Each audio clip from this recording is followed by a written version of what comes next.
décidé de créer El Camino et dans quel but?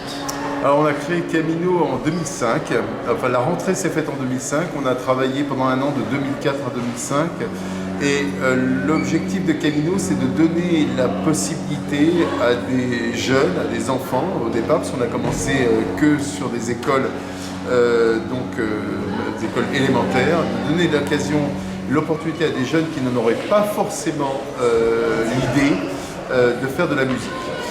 C'est simplement ça. C'est pas une question de faire des professionnels ou pas. Certains d'entre eux feront peut-être de la musique professionnellement, je ne sais pas. Et c'est aussi participer à la vie. C'est un peu une école de la vie, El Camino. C'est-à-dire que et ça, on va remettre ça vraiment au centre du projet El Camino. C'est aussi d'ouvrir les jeunes sur tout un tas d'autres choses. Ça peut être notre environnement, la montagne, ça peut être tout un tas de choses. C'est l'école de la vie, en fait, Camino. Mais la musique est évidemment le cœur du projet. Alors, quelles sont vos méthodes d'apprentissage et est-ce qu'il y a des difficultés en apprenant aux enfants? Alors la méthode d'apprentissage elle est très simple, c'est que du cours collectif. Nous n'avons pas de cours individuels et il n'y a pas au début de solfège. C'est-à-dire que les enfants ont commencé la musique comme quand on apprend une langue. La musique c'est une langue vivante et quand on apprend une langue quelle qu'elle soit, on ne l'apprend pas d'abord en l'écrivant. Un enfant quand il naît, il est entouré d'une langue, il apprend, voilà, et il la parle et ensuite il l'écrit. Donc nous c'est très simple, c'est qu'on ne fait pas de solfège au début, on apprend tout avec l'instrument. Alors au début c'est du mimétisme, les jeunes font comme leurs profs indiquent, on chante beaucoup, mais on ne fait pas d'écriture. Et ce n'est que du cours collectif, c'est-à-dire qu'on apprend le violon à 15, comme on apprend le football le violon, la trompette, c'est que des cours collectifs. Est-ce que vous avez des locaux où il y a plusieurs endroits pour les cours? Alors nous, on a des locaux parce que c'était très important que El Camino ait un lieu, ça c'était dès le départ dans le projet.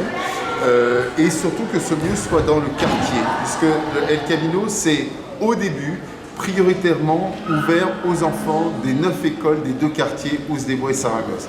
Et donc nous, aujourd'hui, El Camino, c'est avenue de Buros, c'est dans le quartier Saragosse. Et nous allons déménager très bientôt et on va être au niveau de l'école de Bouillers. Pour les tutis, là, ce qu'on fait là, on ne peut pas le faire à Camino parce qu'on n'a pas de salle suffisamment grande. Et surtout avec la Covid, où là on est obligé d'avoir des espaces beaucoup plus grands. Comment est financé El Camino? El Camino, ça fait partie de la famille Orchestre de Pau. Donc c'est la même famille, c'est la même structure juridique, mais on a la ville, on a le département qui nous aide, on a beaucoup de mécènes aussi, et ça c'est le gros du travail qu'on doit faire, c'est d'aller chaque année chercher des nouveaux mécènes pour pouvoir financer le projet. Parce qu'il y a une chose qui est très importante, c'est que le projet El Camino est complètement gratuit pour les enfants. Ils ne payent rien, pas un centime.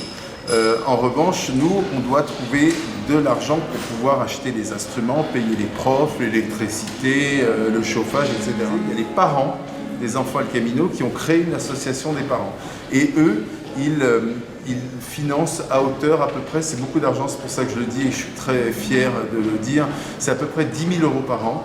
Et les parents, qu'est-ce qu'ils font pour avoir 10 000 €? Ils font des pâtisseries, ils font des vides-greniers, ils font des produits dérivés qu'ils vendent au concert et c'est une manière pour eux de participer au projet. Quel rôle avez-vous dans El Camino?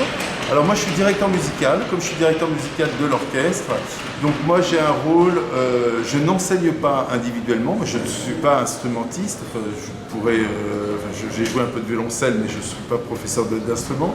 En revanche je fais les tutis et surtout je participe aux réunions avec les profs pour un peu dire voilà ce qu'on aimerait jouer, pour un peu parler des grands projets, les concerts, puisque le Camino fait des concerts très souvent. Et donc du coup, c'est de partager avec eux les partitions qu'on va jouer, les choses qui vont bien, les choses qui vont un peu moins bien pour les améliorer. Si tu veux, je suis, comme j'ai créé Camino, et j'ai surtout moi je suis directeur musical. Je ne suis pas je ne suis pas le patron, je n'ai pas de rapport hiérarchique, mais les profs, c'est comme mes collègues et on travaille ensemble avec l'équipe parce qu'il y a les profs, mais il y a aussi tous les gens qui travaillent sur le côté social, il y a aussi une coordinatrice, Gaëlle, qui gère tous les plannings, etc. C'est une équipe assez importante, hein. Il y a 22 profs, 3 personnes à plein temps, moi je participe avec eux. Alors, quel conseil donnerez-vous à des enfants qui aimeraient faire de la musique? D'en faire. C'est pas parce qu'on est à tel endroit ou qu'on a tel parent plutôt que tel autre qu'on doit obligatoirement avoir la vie toute tracée. Je pense que c'est pas parce qu'on est qu'on habite dans un quartier, quel qu'il soit, hein, tu vois, ou des Mosaros, mais en région parisienne ou ailleurs, que forcément on n'a pas accès à ça.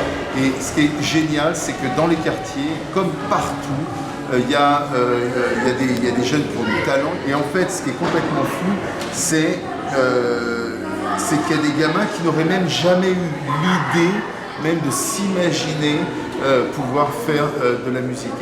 Et en fait, on souffre aussi de ça, nous, en tant que musiciens, parce que quand tu regardes les orchestres en France, eh ben, tu verras très peu de gens de couleur, très peu de gens issus de l'immigration.